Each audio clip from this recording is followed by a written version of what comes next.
Hello guys, क्या हाल चाल। बढ़िया एकदम। तो मैं मेहुल शर्मा आपका स्वागत करता हूं आपके अपने YouTube channel chemistry with Mehul में। तो जैसा आप जानते हैं, अभी पिछली वीडियो में हमने चैप्टर नंबर 4 शुरू किया था क्लास 10 का, जिसका नाम था कार्बन कंपाउंड।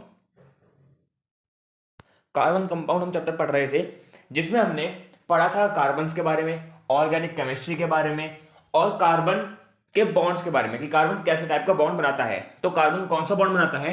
कार्बन बनाता है कोवैलेंट बॉन्ड। अब कोवैलेंट बॉन्ड क्या होता है, इसके बारे में हमने कल बात करी थी। तो कोवैलेंट बॉन्ड ऐसे बॉन्ड हैं जो कि बनते हैं शेयरिंग ऑफ इलेक्ट्रॉन के कारण।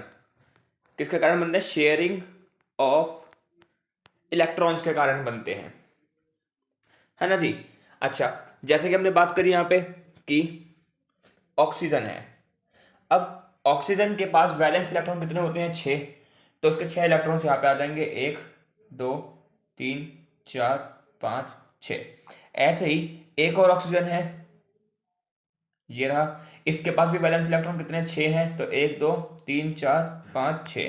ठीक है। तो अब यहाँ पे इनके पास अगर हम इनका बॉन्ड पूरा करें, अगर अब हम इनका बॉन्ड पूरा करेंगे, तो आप यहाँ पे देख रहे हैं कि ये ऑक्सीजन इससे बॉन्ड बना देगा और ये वाला ऑक्सीजन इससे बॉन्ड बना लेगा, और यहां पे इनके बॉन्ड कंप्लीट हो जाएंगे। और आप जानते हैं क्या चीज कि, अरे यार सॉरी, देखिए, एक ऑक्सीजन, दूसरा ऑक्सीजन, 1 2 3 4 5 6, 1 2 3 4 5 6।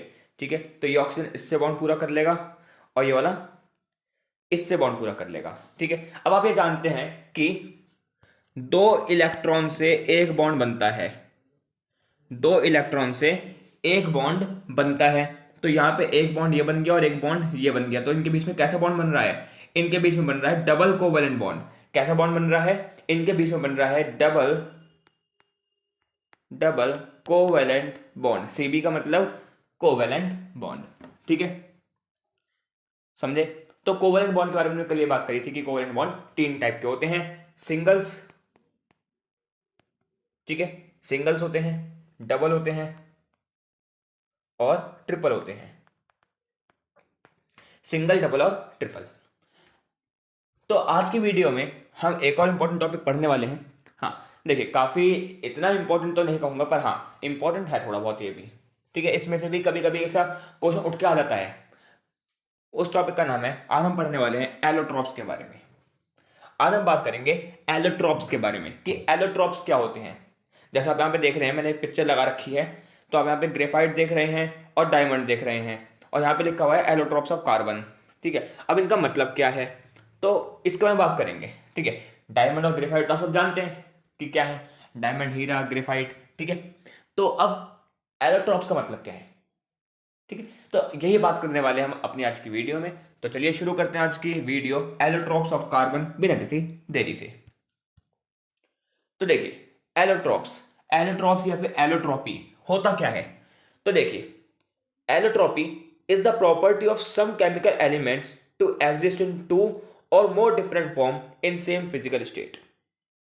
देखिए क्या कह रहा है, एक ऐसी प्रॉपर्टी, किसी केमिकल एलिमेंट्स की एक ऐसी प्रॉपर्टी जिसमें वो दो या दो से ज्यादा दो या दो से ज्यादा फॉर्म में रहे। ठीक है। क्या कह रहा है, कोई एक ऐसा केमिकल एलिमेंट जो कि दो या दो से ज्यादा फॉर्म में रहे, डिफरेंट डिफरेंट फॉर्म में रहे, पर उनकी फिजिकल स्टेट क्या हो? सेम हो। नहीं समझे? देखिए समझाता हूं। मान लीजिए हम बात करें कार्बन की। ठीक है, किसकी बात कर रहे हैं? हम बात कर रहे हैं यहां पे कार्बन की। अब कार्बन के जो एलोट्रॉप्स हैं, उसमें हम बात कर रहे हैं डायमंड की, ग्रेफाइट की, और एक और होता है जिसको हम बोलते हैं बकमिलिस्टर फलरैन। ठीक है। अब ये क्या है, इस बात करेंगे। ठीक है। डायमंड, ग्रेफाइट तो आप जानते हैं, बकमिलिस्टर फलरैन क्या है इसके बारे में बात करेंगे हम। ठीक है। तो किसी भी केमिकल एलिमेंट की एक ऐसी प्रॉपर्टी जो कि दो या दो से ज्यादा फॉर्म में रहे। जैसा आप यहाँ पे देख रहे हैं कि कार्बन है, पर वो कितनी फॉर्म में रह रहा है? वो रह रहा है यहाँ पे 3 फॉर्म के अंदर। ठीक है। दो या दो से ज्यादा डिफरेंट डिफरेंट फॉर्म में रहे, पर इनकी फिजिकल स्टेट क्या रहे? फिजिकल स्टेट इनकी रहे सेम। फिजिकल स्टेट का मतलब कि जैसे कार्बन क्या है, एक नॉन मेटल है, तो डायमंड भी एक नॉन मेटल है, ग्रेफाइट भी एक नॉन मेटल है, बकमिस्टर फ्लोराइड भी एक नॉन मेटल है। ठीक है, तो किसी भी केमिकल एलिमेंट की एक ऐसी प्रॉपर्टी जिसमें वो दो या दो से ज्यादा डिफरेंट फॉर्म में रहे पर उनकी फिजिकल स्टेट क्या रहे, सेम रहे, इसको क्या बोलते हैं, एलोट्रॉपी या फिर एलोट्रॉप्स। क्या बोलते हैं, एलोट्रॉपी या फिर एलोट्रॉप्स। ठीक है, तो कार्बन की बात करें तो कार्बन के 3 एलोट्रॉप्स होते हैं। कितने एलोट्रॉप्स है कार्बन के, 3, डायमंड, ग्रेफाइट और बकमिस्टर फ्लोराइन। ठीक है, वैसे हमारी जो बुक है उसके अंदर 3 एलोट्रॉप्स दे रखे हैं, पर अभी एक रिसेंटली 2008 के आसपास एक नया एलोट्रॉप फाइंड हुआ है कार्बन का, जिसका नाम है ग्रेफीन। क्या नाम है, ग्रेफीन। ठीक है, और ग्रिफिन जो है ये one of the hardest material है वर्ल्ड के अंदर। अभी आप समझ सकते हैं डायमंड है, पर डायमंड से भी कई गुना ज्यादा हार्ड है कौन, ग्रेफीन। ठीक है, जो ग्रेफीन है बहुत ज्यादा हार्ड मटेरियल है, और अभी रिसेंटली 2008 या 2009 के आसपास ये डिस्कवर हुआ था। ठीक है, तो इसलिए अभी हम इसके बारे में पढ़ेंगे नहीं, ग्रेफीन के बारे में नहीं पढ़ेंगे, हमें इन 3 के ऊपर ही कंसंट्रेट करना है। कौन कौन से, डायमंड है, ग्रेफाइट है और बकमिस्टर फ्लोराइन है। ठीक है, तो चलिए बात करते हैं पहले डायमंड के बारे में। तो डायमंड की बात करें, it is the hardest non metal in the world. ठीक है, हार्डेस्ट नॉन मेटल है वर्ल्ड में। अभी हमने बात की ग्रेफीन पर, वो हमारे सिलेबस में नहीं है, हमारी बुक में नहीं है, इसलिए हम ग्रेफीन के बारे में नहीं पढ़ेंगे। हार्डेस्ट नॉन मेटल कौन है, डायमंड है। ठीक है, अभी तक के लिए हार्डेस्ट नॉन मेटल कौन, डायमंड। ठीक है, बहुत शाइनी होता है, बैड कंडक्टर है इलेक्ट्रिसिटी का। ठीक है, ये तो आप जानते हैं। डायमंड सबसे हार्डेस्ट है, शाइनी होता है, नॉन माफ करिए बैड कंडक्टर है किसका, इलेक्ट्रिसिटी का। ठीक है, in diamond each carbon atom is bonded to a 4 other carbon to forming a rigid 3D structure। देखिए मतलब क्या है, अब यहाँ पे इसका स्ट्रक्चर के बारे में बात कर रखी है कि डायमंड का स्ट्रक्चर कैसा होता है। तो डायमंड के स्ट्रक्चर की बात करें तो देखिए, डायमंड के स्ट्रक्चर की बात करें अगर हम, एक सेकेंड, जी हाँ, डायमंड के स्ट्रक्चर की बात करें तो इसमें कह रहा है कि जो डायमंड का एक एटम है डायमंड का, ठीक है, वो और 4 कार्बन एटम से जुड़ा हुआ है। देखिए 1 2 3 और 1, इस तरीके से। ठीक है, अब यहां पे अगर मैं इसको देखिए, इस तरीके से जुड़ा हुआ है, ये इस तरीके से जो डायमंड है वो डायमंड का एक एटम और 4 एटम से जुड़ा हुआ है। कार्बन का एक एटम और 4 कार्बन एटम से जुड़ा हुआ है, और क्या बनाता है वो, डायमंड की शेप बना देता है। ऐसी अगर मैं बात करूं अब इस वाले एटम के लिए, ठीक है, इस वाले की बात करूं अगर मैं, जिसमें मैं कलर कर रहा हूं, ठीक है, तो अब क्या होगा, ये वाला भी और 4 कार्बन एटम से जुड़ा रहेगा। ठीक है, कुछ इस तरीके से, और ये इस तरीके से जो इसकी शेप है वो चलती रहेगी चलती रहेगी चलती रहेगी। ठीक है, ऐसे यहाँ पे भी निकला रहेगा, यहाँ पे यहाँ से, फिर यहाँ से भी निकलेगा, यहाँ से निकलेगा, यहाँ से निकलेगा, यहाँ से निकलेगा, ऐसे इसकी शेप जो है बनती रहती है। तो डायमंड की शेप कैसी है, डायमंड की शेप कुछ इस तरीके से है। देखिए एक डायमंड आइटम, दूसरा, तीसरा और चौथा। ठीक है, तो डायमंड कुछ इस तरीके से है, ये इस तरीके से है कौन, डायमंड। ठीक है, तो ये है डायमंड की शेप, और यह है डायमंड का 3D स्ट्रक्चर। डायमंड का क्या है ये, यह है डायमंड का 3D स्ट्रक्चर। ठीक है, तो हमें जो लास्ट पॉइंट था, लास्ट पॉइंट हमें यही कह रहा है, क्या कह रहा था मैं, लास्ट पॉइंट कह रहा था, in diamond each carbon atom is bonded with 4 other carbon atom to forming a rigid 3D structure. जैसा आपने देखा कि एक कार्बन एटम 4 नए कार्बन एटम से क्या बना रहा था, स्ट्रक्चर बना रहा था। ठीक है, इस तरीके से, और क्या बना देता है वो, फिर इनको ज्वाइन करेंगे तो यहाँ पे कार्बन जो है डायमंड की शेप बना देता है। ठीक है, तो ऐसा डायमंड के बारे में समझ आया। ठीक है, अब बात करते हैं हम यहाँ पे ग्रेफाइट के बारे में। किसके बारे में, ग्रेफाइट के बारे में। तो ग्रेफाइट की बात करें, ग्रेफाइट स्मूथ होता है, स्लिपरी होता है। ठीक है, स्मूथ होता है।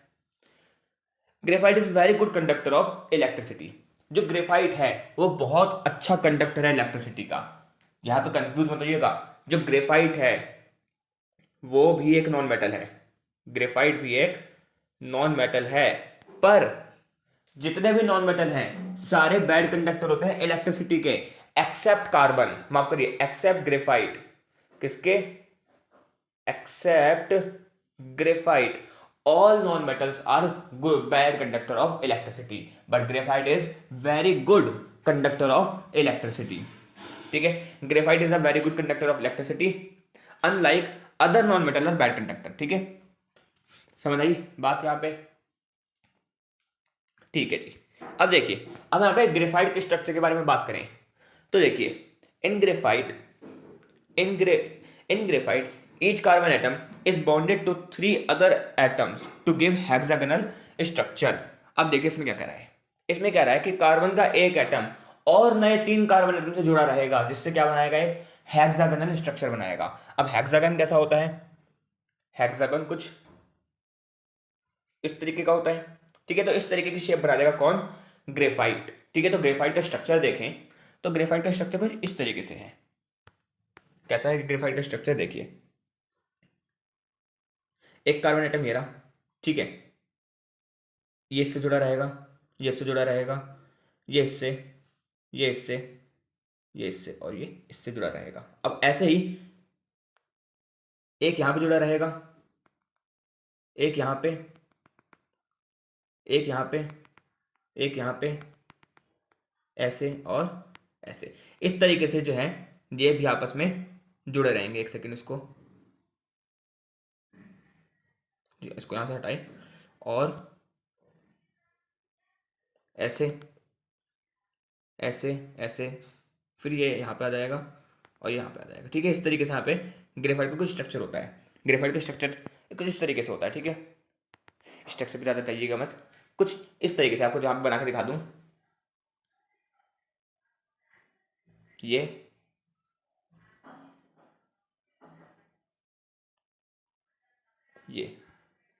इस तरीके से होता है किसका? ग्रेफाइट का स्ट्रक्चर। ठीक है, तो यह आपका ग्रेफाइट का स्ट्रक्चर, इस तरीके से आपका ग्रेफाइट जुड़ा रहता है। तो देखिए, एक कार्बन एटम से और नए 3 कार्बन एटम से जुड़ा रहेगा। ठीक है, तो ये आपका एक हेक्सागोनल का स्ट्रक्चर दे देगा।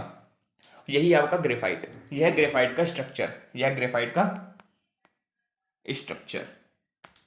ठीक है, कोई दिक्कत यहां तक? ओके, लास्ट टॉपिक हम बात करेंगे बकमिंस्टर फुलरैन के बारे में। अब इसका नाम बड़ा अजीब है, बकमिंस्टर फुलरैन, क्या नाम है ये? ठीक है, देखिए, बकमिंस्टर फुलरैन की बात करें तो बकमिंस्टर फुलरैन के बारे में आपको, जैसा आपने बात करा कि डायमंड, ग्रेफाइट, इसके बारे में इतनी नॉलेज है, पर बकमिंस्टर फुलरैन के बारे में हमें अभी इतनी नॉलेज नहीं है। हमारी बुक के अंदर जो एनसीईआरटी बुक है उसमें अभी डिटेल में बात नहीं कर रखी है बकमिंस्टर फुलरैन के बारे में। ठीक है, क्यों? क्योंकि अभी साइंटिस्ट को भी इसके बारे में इतना कुछ ज़्यादा नॉलेज नहीं हुई है बकमिंस्टर फुलरैन के बारे में। जितना हमें बता रखा है एनसीईआरटी बुक में, उतना मैंने आपको यहाँ पे नोट्स के अंदर लिखवा दिया है। तो देखिए, बकमिंस्टर फुलरैन क्या है? बकमिंस्टर फुलरैन के पास 60 कार्बन एटम होते हैं। कितने कार्बन एटम? 60। ठीक है, जो ये 60 के 60 कार्बन एटम हैं, ये आपस में ज्वाइन रहते हैं और एक फुटबॉल शेप स्ट्रक्चर बना लेते हैं। फुटबॉल देखिए कैसी होती है फुटबॉल, ठीक है, कोई वैसी शेप स्ट्रक्चर बना लेते हैं। क्या कार्बन इतने सारे एटम्स के बन सकता है? क्या कार्बन इतने सारे एटम को मिला के एक शेप बनाता है? बिल्कुल। कार्बन के पास एक बहुत प्यारी, एक बहुत इंटरेस्टिंग प्रॉपर्टी होती है जिसको हम बोलते हैं क्या चीज? कैटिनेशन। क्या बोलते हैं? कैटिनेशन बोलते हैं। आगे हम बात करेंगे कैटिनेशन के बारे में, अपना अगला टॉपिक कैटिनेशन ही होने वाला है। तो कैटिनेशन क्या होता है कि जब कार्बन बहुत सारे कार्बन से मिलकर के एक चेन बनाता है, उसको बोलते हैं कैटिनेशन। ऐसा और कोई नहीं है, ठीक है, ऐसा और कोई नहीं है कि जो बहुत बड़ी बड़ी कार्बन चेन बना सके।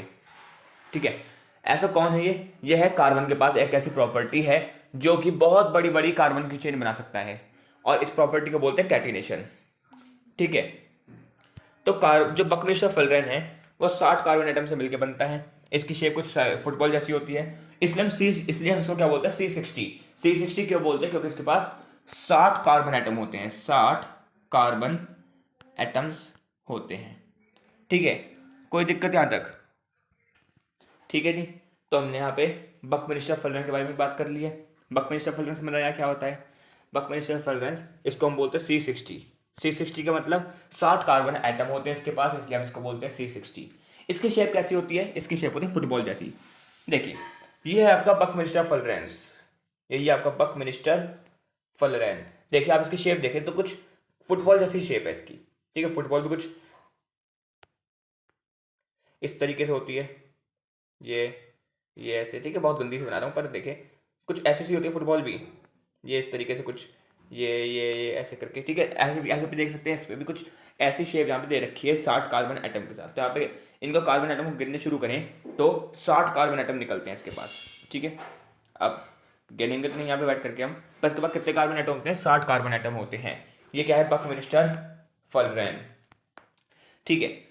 तो ये था हमारे आज की वीडियो के अंदर, जिसके अंदर हमने बात करी है एलोट्रॉप्स के बारे में, एलोट्रॉपी के बारे में, कार्बन के एलोट्रॉप्स के बारे में बात करी कि कार्बन के 3 एलोट्रॉप्स होते हैं, डायमंड, ग्रेफाइट, बकमिंस्टर फुलरेन। डायमंड के बारे में हमने बात करी थी कि सबसे हार्डेस्ट मटेरियल होता है, सबसे हार्डेस्ट नॉन मेटल होता है, शाइनी होता है, बैड कंडक्टर ऑफ इलेक्ट्रिसिटी होता है। इसकी शेप के बारे में बात करी थी जो कि कुछ इस तरीके से होती है, ठीक है। उसके बाद हमने बात करी थी ग्रेफाइट्स के बारे में। तो ग्रेफाइट सॉफ्ट होता है, स्लिपरी होता है, very good conductor of electricity है, जबकि सारे के सारे नॉन मेटल बैड कंडक्टर होते हैं। इसकी शेप के बारे में बात करी थी तो इसकी शेप कुछ हेक्सागन शेप की होती है, ऐसे, ठीक है। कुछ इस तरीके से इसकी शेप होती है, ठीक है। उसके बाद हमने बात करी लास्टली बकमिंस्टर फुलरेन के बारे में। बकमिंस्टर फुलरेन 60 कार्बन एटम से मिलकर बनता है, ठीक है। फुटबॉल जैसी शेप होती है इसकी, इसलिए हम इसको C60 बोलते हैं क्योंकि इसके पास 60 कार्बन एटम होते हैं। इसकी शेप के बारे में बात करें तो शेप कुछ ऐसी होती है। तो ये हमारी आज की वीडियो के अंदर, उम्मीद करता हूँ आपको वीडियो अच्छी लगी होगी। अगर आपको वीडियो अच्छी लगी है तो वीडियो को लाइक करिएगा, चैनल पर नए हैं चैनल को सब्सक्राइब करिएगा। मिलते हैं आपको अगली वीडियो में, तब तक के लिए गुड बाय।